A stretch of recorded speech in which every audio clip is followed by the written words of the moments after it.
자, 우리가 묵상하는 27장에서도 1절 말씀에 시대적인 배경을 분명히 밝히고 말씀을 시작합니다. 1절에 유다의 왕 요시야의 아들 여호야김이 다스리기 시작한 때에 자, 여호야김은 손에 꼽히는 악한 왕이지요.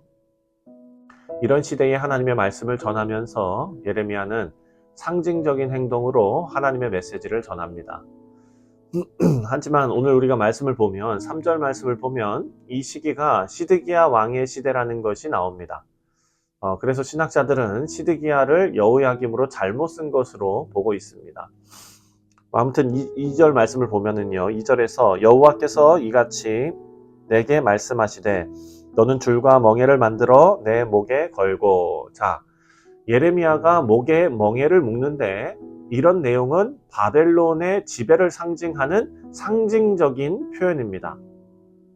그런데 여기서 우리가 주목해야 할 것은 그 멍에가 바벨론의 왕 느부갓네살 왕에 의해서 메어진 것이 아니라 2절을 보면 여호와께서 하나님의 명령에 의해서 바벨론의 멍에가 예레미야에게 지워졌다는 것을 알 수가 있습니다. 이제 유다는 여호와의 멍에를 져야 합니다.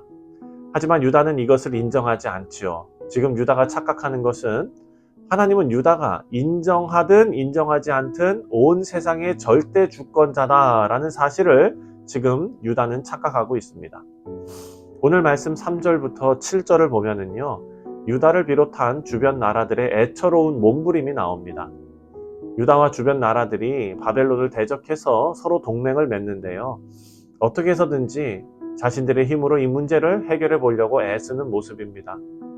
이 말씀이 쓰여진 시점이 시드기야 왕 4년이면은요, 이미 유다는 바벨론에게 3차례 침공을 당해서 완전히 망한 것은 아니지만 바벨론의 영향권 안에 있었던 그런 상황입니다. 예레미야는 하나님께서 유다를 바벨론 손에 넘기셨다라고 예언합니다. 하지만 유다는 그것을 계속해서 인정하지 않습니다. 이것은 하나님의 말씀을 무시하는 처사지요. 하나님께서는 우리 인생의 절대 주권자가 되십니다. 그래서 우리 인생의 본래 모습은 하나님의 말씀에 절대적으로 순종할 때 그 의미를 드러낼 수가 있습니다. 하나님의 말씀에는요, 언약적 축복과 언약적 저주가 있는데요, 하나님 말씀에 순종하는 자들에게는 하나님의 언약적 축복이 주어질 것입니다. 하지만 본문에 나오는 대로 하나님의 말씀을 거역한 이 유다와 주변 나라들에게는 언약적 저주가 내릴 수밖에 없습니다. 물론 우리는 하나님께 복을 받기를 원하지요. 하지만 범죄할 때 주시는 징계의 말씀 또한 우리가 절대 순종해야 할 말씀이라는 것도 우리는 알아야 합니다. 유다와 주변 나라들은 징계의 말씀을 듣지 않았습니다.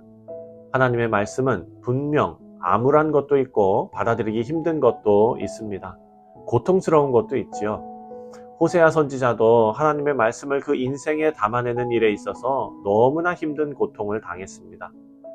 하지만 말씀이 우리에게 주는 교훈은 우리는 언제 어디서든 하나님의 말씀에 순종하는 삶을 살아야 한다라는 것입니다. 심지어 그것이 우리에게 고통스러운 일일지라도 그렇게 해야 한다는 것입니다. 자, 이제 8절부터 11절 말씀을 보면 예레미야는 열방을 향해 예언을 하는데요, 하지만 직접적인 대상은 바로 유다이고 유다의 왕 시드기야입니다. 말씀을 보면 두 가지를 선택하라고 제시하고 있는데요, 8절 말씀입니다. 8절을 보면 여호와의 말씀이니라 바벨론의 왕 느부갓네살을 섬기지 아니하며 그 목으로 바벨론의 왕의 멍에를 매지 아니하는 백성과 나라는 내가 그들이 멸망하기까지 칼과 기근과 전염병으로 그 민족을 벌하리라. 자, 바벨론의 통치를 거부하면 칼과 기근과 연병으로 그 나라를 처벌하시겠다라는 내용입니다. 여러분, 이런 표현은 예레미야에 자주 나옵니다. 이 표현은 하나님의 철저한 처벌을 의미하는 것입니다. 그리고 11절 말씀을 보면 그러나 그 목으로 바벨론의 왕의 멍에를 메고 그를 섬기는 나라는 내가 그들을 그 땅에 머물러 밭을 갈게 하며 거기서 살게 하리라 하셨다 하라, 이렇게 나옵니다. 이들에게는 선택할 수 있는 기회가 주어졌습니다. 바벨론에 복종하고 살아남을 것인가, 아니면 바벨론을 대적해서 죽을 것인가? 유다와 시드기야 왕은 이제 선택해야 합니다. 우리 사랑하는 성도님들, 이렇게 하나님 말씀 앞에 우리가 섰을 때 우리를 미혹해 하는 거짓 예언을 우리가 경계해야 한다라고 말씀이 우리에게 가르쳐 줍니다. 9절과 10절입니다. 너희는 너희 선지자나 복술가나 꿈꾸는 자나 술사나 요술자가 이르기를 너희가 바벨론 왕을 섬기게 되지 아니하리라 하여도 너는 듣지 말라. 그들은 너희에게 거짓을 예언하여 너희가 너희 땅에서 멀리 떠나게 하며 또 내가 너희를 몰아내게 하며 너희를 멸망하게 하느니라. 자, 우리 인생의 중요한 순간에 하나님의 말씀과 하나님의 뜻을 구하면서 인생의 방향을 정할 때 우리의 길을 방해하는, 현혹시키는 거짓 예언을 조심하라 라고 말하는 것입니다. 유다 사람들에게 바벨론을 거부하라고 부추기는 사람들은 모두 자기 자신들의 이익과 관련이 있었기 때문에 그렇습니다. 유다에 있는 자신의 땅을 포기하지 않으려는 마음이지요.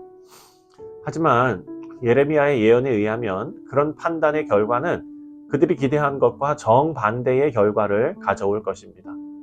자신의 것을 지키려고 발버둥 치면서 하나님 뜻에 거부할 때 오히려 모든 것을 뺏기고 망하게 됩니다.